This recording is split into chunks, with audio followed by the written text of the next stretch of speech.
नमस्कार प्यारे मित्रों, मैं आज आपके समक्ष रीट 2025 का नॉर्मलाइजेशन यानी किस शिफ्ट में नंबर बढ़ेंगे, किस में माइनस होंगे, इस पर चर्चा बिना भावात्मक यानी किसी भी भावात्मक रूप से ना करके तथ्यात्मक रूप से आपके समक्ष जो जानकारी मैंने अध्ययन करके की है वो आपके समक्ष प्रस्तुत करूंगा।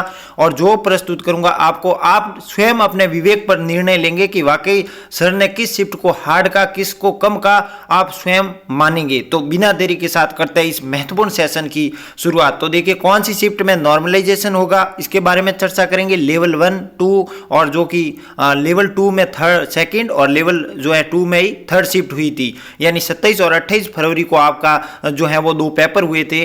तो तथ्य के साथ बातचीत करेंगे, यानी कोई भावात्मक नहीं, यानी मैं आपके समक्ष प्रूफ प्रस्तुत करूंगा, वो सबूत या वो प्रमाण, वो साक्ष्य प्रस्तुत करूंगा जिसके माध्यम से आप अपने विवेक से निर्णय ले पाएंगे कि कौन सी शिफ्ट हार्ड हुई। चलिए लेवल प्रथम की बात करेंगे। तीनों जो है वो लेवल 1 और लेवल 2 की जो है हम चर्चा करेंगे। लेवल 1 में जो कि 27 फरवरी को फर्स्ट शिफ्ट में उनका पेपर हुआ था, उनके बारे में देखिए मनोविज्ञान की बात करूं तो मैंने जो तीनों पेपर देखे थे, तीनों एनालिसिस किए, मनोविज्ञान बहुत हार्ड लेवल था।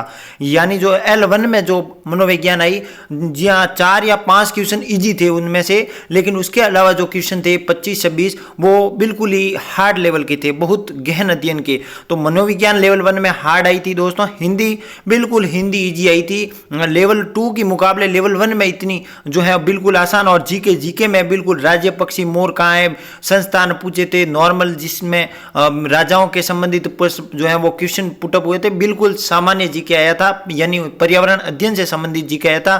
तो निष्कर्ष रूप से मैं यहाँ पर लेवल 1 के बारे में कह सकता हूँ कि जो है वो मनोविज्ञान के अलावा जो टॉपिक आए थे वो बिल्कुल सरल आसान आए थे। और अंततः मैं बताऊंगा कि आपको कौन सी शिफ्ट हार्ड रहेगी। चलिए अब देखिए लेवल 2, यानी जो लेवल 2 का देखिए, अब लेवल 2 जो कि 28 फरवरी को आपके जो है सेकंड और थर्ड शिफ्ट दोनों का मैं बता देता हूं तुलनात्मक कि दोनों में जो है सेकंड शिफ्ट और थर्ड शिफ्ट में कैसा रहा पेपर। तो मनोविज्ञान देखिए जो सेकंड शिफ्ट और थर्ड शिफ्ट दोनों में मनोविज्ञान बहुत लेवल की प्रश्न पूछी गई दोस्तों, बहुत अध्ययन चाहिए इसके लिए और न करने योग्य प्रश्न भी थे वहां पर, जहां पर हम अध्ययन भी नहीं कर सकते, इतनी गहराई में पढ़ भी नहीं सकते। वहां पर जो है वो तथ्यात्मक प्रश्न पूछे ही नहीं, पूरे जो है कॉन्सेप्ट के साथ प्रश्न पूछे गए थे। तो मनोविज्ञान बहुत लेवल इसका हार्ड रहा था। हिंदी का लेवल सामान्य हिंदी रहा था और उसके बाद सामान्य जीके का भी मध्यम वर्ग रहा, ना कठिन था ना आसान था। और संस्कृत की बात करूं तो संस्कृत भी इजी रही थी, जहां पर आप 16-17 क्वेश्चन आराम से कर सकते थे। और गणित और विज्ञान का बात करूं तो ये भी आसान, थोड़ी गणित टिपिकल थी, लेकिन विज्ञान की बात करूं तो जो एनसीईआरटी की पुस्तकें हैं वहां से प्रश्न, पीछे के जो किताब के प्रश्न दिए गए थे वहां से सभी के सभी क्वेश्चन हूबहू छपे हैं। अब देखिए अब बताता हूं मैं यहाँ पर कि जो है वो कौन सी शिफ्ट हार्ड रही। तो देखिए मैं पहले आपको बता देता हूं, कुछ जो है वो तथ्य प्रस्तुत करता हूं, उसके बाद आप निर्णय लेंगे। तो देखिए 27 फरवरी को सेकंड शिफ्ट हुई थी और 28 फरवरी को थर्ड शिफ्ट हुई थी लेवल 2 की। तो देखिए मनोविज्ञान दोनों में हार्ड थी, लेकिन अब देखिए मैं दोनों में से तुलना करके बता रहा हूं कि सेकंड जो है वो शिफ्ट की हार्ड रही थी मनोविज्ञान या थर्ड शिफ्ट की। मैं ये बात पहले ही कह रहा हूं कि मनोविज्ञान हार्ड रही, लेकिन दोनों में से सबसे ज्यादा हार्ड कौन रही इसका हमको पता लगाना है। तो चलिए पता लगाता है। देखिए मनोविज्ञान में एक प्रश्न पूछा था प्रधानमंत्री से सेकंड शिफ्ट में कि उसका ध्रुव कौन सा है, और मैंने वहां पर ऑप्शन देखे थे तो 3 ऑप्शन थे वो बिल्कुल नेगेटिव थे, यानी किसी को बैठा के देख लीजिए आप, वो 3% नेगेटिव थे, लेकिन उनमें एक पॉजिटिव था कि प्रतिभाशाली चयनित का अनुसंधान करके हम उनको आगे भेजेंगे। और 3 ऑप्शन थे ऐसे, उनको रटाना है, पाठ्यक्रम पर जोर देना है। तो कोई भी आम व्यक्ति इस प्रश्न को कर सकता था मेरे हिसाब से, क्योंकि 3% वहां पर जो है 3 ऑप्शन नेगेटिव थे, एक पॉजिटिव था। लेकिन यही देखिए 28 फरवरी को जो आपकी थर्ड शिफ्ट हुई थी उनमें प्रश्न पूछ दिया, प्रधानमंत्री का जो ये योजना थी इसका वर्ष पूछ दिया। तो अब आप बताइए, वर्ष जिसको याद है वही कर पाएगा, वहां पर तुक्का लगेगा, बाकी कोई ऑप्शन उसके पास नहीं रहेगा विद्यार्थी के पास। तो यानी जो आपके सेकंड शिफ्ट वाला प्रधानमंत्री वाला ध्रुव पूछा था वो हर कोई कर सकता था, लेकिन वर्ष वाला हर कोई नहीं कर सकता था। अब देखिए 27 फरवरी को आपको धारा पूछी गई थी सेकंड शिफ्ट में 29 और 4 ऑप्शन थे आपके सामने, और जिसको पता है, जिसने एक एक वर्ड पकड़ा है, मैंने यहाँ पर यूट्यूब पर क्लास जो है वो ली थी, उसमें मैंने 29 नंबर धारा पर मैंने कहा पाठ्यक्रम को पकड़ लीजिए। और 3 ऑप्शन में पाठ्यक्रम नहीं था और एक ऑप्शन में सीधा का सीधा पाठ्यक्रम था, तो आसानी से 29 नंबर धारा पता लग सकती थी। लेकिन यही आप 28 फरवरी को थर्ड शिफ्ट में जाओगे तो वहां पर 29 नंबर धारा के साथ आपके 2 पाठ्यक्रम ऑप्शन में थे, यानी अब पाठ्यक्रम के अलावा भी आपको आना चाहिए। ऑप्शन 2 तो कट गए, लेकिन जो 2 ऑप्शन रहे दोनों में पाठ्यक्रम ऑप्शन में था, तो वहां पर बच्चों को दिक्कत हो गई थी। चलिए आगे देखिए, एनसीएफ 2005 का सरल क्वेश्चन सेकंड शिफ्ट में पूछा गया, जहां पर 3 नेगेटिव थे कि जो है ज्ञान को रटने पर जोर देना चाहिए, परीक्षा प्रणालियों पर जोर देना चाहिए और सतत एवं व्यापक मूल्यांकन एक ही ऑप्शन था, आसानी से कर सकते थे। लेकिन यहां पर एनसीएफ पर जाओगे तो यहां पर कठिनाई फिर से पैदा हो गई। अब ऐसे बहुत सारे थे, लेकिन मैंने मनोविज्ञान में 3 प्रश्न का तुलनात्मक अध्ययन करके बता दिया। मैं लास्ट में बताऊंगा कि कौन सी कठिन रहेगी, आप अपने विवेक पर पता लगा दीजिएगा। अब देखिए हिंदी में यहां पर सेकंड शिफ्ट में L1 में पूछा गया था आपको, सेकंड शिफ्ट में 27 फरवरी को बहन का जो है वो बहुवचन वगैरह, तो बहने बिल्कुल ऑप्शन में सीधा पता चल रहा था बहने। लेकिन यहां पर एक ऐसा क्वेश्चन आया जो बच्चों के मस्तिष्क को उद्वेलन की स्थिति में लेके पैदा हो गया, यानी बहन का वहां पर भाई था बहनोई था, बहुत द्वंद्व की स्थिति उत्पन्न हो गई। तो इतना आसान ये क्वेश्चन दिखने में नहीं था दोस्तों, और वहां पर सेकंड शिफ्ट 27 फरवरी को बिल्कुल आसान पूछा गया प्रश्न। प्रमाण, यानी सेकंड शिफ्ट में प्रमाण और वहां पर सबूत एक ऑप्शन ही था, कोई भी जाके आप एग्जाम पर बैठा दीजिए, 10 में से 9 बच्चे उसके प्रमाण का सबूत करके आएंगे और आप के आए होंगे। लेकिन यहां पर सेकंड शिफ्ट जो कि थर्ड शिफ्ट में जाओगे, ऐसा क्वेश्चन आपको वहां मिला ही नहीं। अब देखिए, असलदास खिचड़ी वसनिका शिवदास गार्डन पुस्तक जो राजस्थान कला एवं संस्कृति नॉर्मल से पढ़ता है, उस बच्चे को ये पुस्तक आती है। और ये 27 फरवरी को आपके प्रश्न पूछी थी, लेकिन 28 फरवरी को प्ले वे, यानी अब प्ले वे यानी खेल को किसने, कुक ने, एल्बर्ट कोल्ड कुक ने दी थी। लेकिन ये प्रश्न उसी को आएगा जिसने बहुत सारा अध्ययन किया है। पहले तो जिसको मान लो खेल विधि के प्रवर्तक कोल्ड कुक हैं, लेकिन उसको अंग्रेजी में कर दिया प्ले वे, तो आधे बच्चे तो वहां डाइवर्ट हो गए, ये पुस्तक पहली बार हमने देखी नहीं। तो यहां पर इस प्रकार का लेवल था।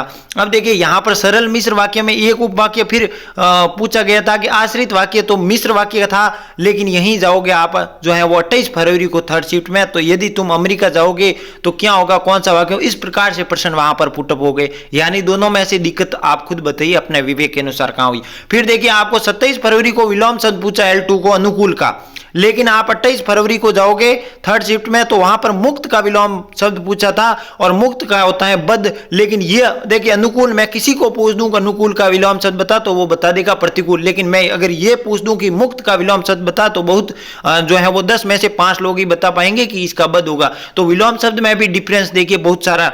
अब देखिए, ऐसा प्रश्न जो भारत में किंडरगार्टन विधि का निर्माण किसने किया, किंडरगार्टन का पूछा होता तो प्रोबेल कर सकते थे, लेकिन भारत में पूछ लिया, ये बहुत लेवल का प्रश्न पूछा गया। लेकिन ऐसा प्रश्न 27 फरवरी को L2 में नहीं आया। तो देखिए, मनोविज्ञान में देखिए किसका पलड़ा भारी रहा, तो 28 फरवरी का जो बहुत लेवल के प्रश्न पूछ दिए गए। हिंदी में आप खुद आपके समक्ष मैं लेकर आया हूं, आप खुद तुलना कर दीजिए कि दोनों में से कठिन हिंदी कहां आई हुई। चलिए आगे देखिए, सामान्य ज्ञान जीके में देख लीजिए क्या यहां पर कुछ किस प्रकार से जो है वो बनाई गई योजना। तो देखिए, 16 दिल्ली वंश जो है दिल्ली सल्तनत के प्रश्न जो है वो 27 फरवरी को लेवल 2 का नहीं पूछा गया, सेकंड शिफ्ट में नहीं पूछी गई प्रश्न इस प्रकार से। और ये ऐसे टॉपिक हैं जो बच्चे को उलझाने वाले होते हैं, और यहाँ से प्रश्न जो सही करना बहुत जो है ये खुद में चुनौतीपूर्ण है। लेकिन यहाँ पर 16 ग्रंथ पूछ लिया गया, 16 से संबंधित प्रश्न पूछ लिए गए। अब बच्चे किस प्रकार से पुटअप कर सकते हैं ये टॉपिक, ये 2 ऐसे टॉपिक है जहां पर द्वंद्व की स्थिति अत्यधिक उत्पन्न रहती है। अब देखिए, मौर्यकालीन में प्रश्न पूछा गया आपके सेकंड शिफ्ट में कि इनकी राजकीय मुद्रा कौन सी है, कारसापण और इसकी राजधानी। तो देखिए, मैं नॉर्मल बता देता हूं, कोई भी बच्चा अगर मौर्य वंश पढ़ेगा तो सबसे पहले उसको पता होगा कि इस मौर्य वंश में कौन सी मुद्रा थी, कारसापण होगी, सीधा प्रश्न। और इसकी राजधानी सभी को पता है कि राजधानी का क्रम तो 4 राजधानी है, स्वर्ण, तक्षशिला, उज्जैनी, ये याद करने होते तो बिल्कुल। लेकिन आप 28 फरवरी जाओ थर्ड शिफ्ट में, तो वहां पर क्या मिलेगा, अशोक के शिलालेख। और अशोक के शिलालेख में भी धर्म विजय पूछी, ये बहुत महत्वपूर्ण प्रश्न है, बहुत बढ़िया लेवल का प्रश्न आया। सीधा प्रश्न नहीं पूछा गया कि अशोक की धार्मिक नीति किसमें, अशोक के कलिंग युद्ध का वर्णन किसमें, बहुत लेवल का प्रश्न हुआ था। तो अशोक के शिलालेख के अंदर से यह प्रश्न पूछा गया। और दूसरा देखिए, यहां पर जो है वो गुप्त वंश में देखिए, यहां पर प्रयाग प्रशस्ति, सभी को पता है कि हरिसेन इसका होता है, प्रयाग प्रशस्ति हरिसेन, समुद्रगुप्त का दरबारी हरिसेन। लेकिन यहां पर समुद्र जो है वो चंद्रगुप्त की पुत्री की जो कि प्रभावती थी, उसका विवाह किससे किया, रुद्रसेन द्वितीय यानी वाकाटक वंश के। इतना जो है वो अंदर से प्रश्न पकड़ लिया गया। अब देखिए, राष्ट्रीय आंदोलन में आपको गांधी इरविन समझौता क्या माफ कीजिए, ये यहां करना था और मैंने जो है वो लिख दिया, यहां पर मैं माफी चाहूंगा। ये होम रूल आंदोलन जो है 1916 का पूछा गया था, किसने दिया? सभी को पता है, बाल गंगाधर तिलक। तो ये है सेकंड शिफ्ट का सवाल आया था। ये क्या है? L2 का प्रश्न था यहां पर। और लेकिन यही देखिए, अब लेवल जो है वो 28 फरवरी को पेपर दिया, इन्होंने राष्ट्रीय आंदोलन गांधी इरविन समझौता पूछ दिया। अब गांधी इरविन समझौता उसी को आएगा जिसने सन रटा है।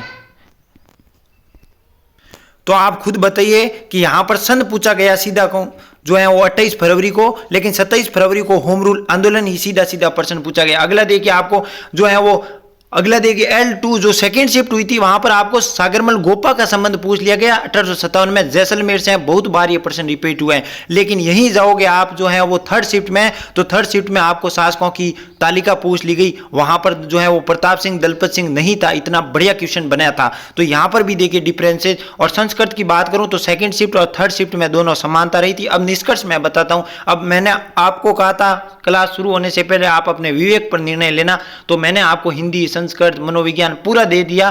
तो आपको खुद पता चला होगा कि सर आखिरकार जो है वो 28 फरवरी वाला जो थर्ड शिफ्ट हुई थी उसमें थोड़ा सा लेवल आया था। ये बात अब आप मानते होंगे, क्योंकि मैंने तथ्य आपके सामने प्रस्तुत किए। मैंने अपने भाव से व्यक्त नहीं किए कि मेरे अनुसार ये होगा, मैंने आपको तथ्य लिखे। अब आप अपने विवेक से निर्णय कर पाएंगे कि कौन सी शिफ्ट कठिन रही। अब होगा कि सर नॉर्मलाइजेशन कितना होगा, तो नॉर्मलाइजेशन मेरे अनुसार 2 या 3 नंबर, इससे ज्यादा नॉर्मलाइजेशन की संभावना नहीं रहेगी दोस्तों। क्योंकि अगर मैंने ये तथ्य भी प्रस्तुत किए तो मुझे वो तथ्य भी प्रस्तुत करने होंगे जो जरूरी है। यानी अगर जो सेकेंड शिफ्ट के कम से कम 5 और 7 सवाल हैं वो थर्ड शिफ्ट यानी थर्ड शिफ्ट में रिपीट हुए हैं। लेकिन बात वही है कि इतना समय था नहीं बच्चों के पास कि शाम को जो है वो पूरा एनालिसिस करके एग्जाम में हॉल में जाए, इतना समय था भी नहीं। तो कुल मिला के मेरा L1 जो है वो बिल्कुल आसान आई थी। ठीक है, मनोविज्ञान कठिन आई, वो तो तीनों में आई। जो L2 की जो है वो सेकंड शिफ्ट हुई थी वो भी कठिन आई, लेकिन जो थर्ड शिफ्ट थी वो बहुत कठिन आई थी। तो मुझे लगता है जो थर्ड शिफ्ट की है उसमें नॉर्मलाइजेशन होगा, 2-3 नंबर आपके थर्ड शिफ्ट में बढ़ेंगे। सेकंड शिफ्ट भी जो है वो कठिन थी, लेकिन थर्ड शिफ्ट थोड़ी सी मुझे लगता है कठिन थी। और आपको लगता है आपके अनुसार कौन सी थी? कमेंट बॉक्स में कमेंट, आप स्वतंत्र हो, आप कमेंट कर सकते हो। लेकिन मैं जो तथ्य रखा वो तथ्यात्मक रूप से आपके समक्ष जानकारी जो है प्रस्तुत की, मेरे जो है भावात्मक रूप से मैंने आपको नहीं बताया। मिलते हैं अगले सेशन में। और बहुत बच्चों के कमेंट आए कि सर 28 फरवरी का जो है वो पेपर सॉल्यूशन जो है सॉल्यूशन करवाइए, तो मैं शीघ्र ही उनकी अंक तालिका ढूंढने में व्यस्त हूँ। आपको शीघ्र ही आज शाम तक मैं आपको 28 फरवरी का पेपर सॉल्यूशन करवा देता हूँ। मिलते हैं अगले क्लास में, तब तक के लिए नमस्कार, जय हिंद, जय भारत। और टेलीग्राम जरूर ज्वाइन कर लीजिएगा।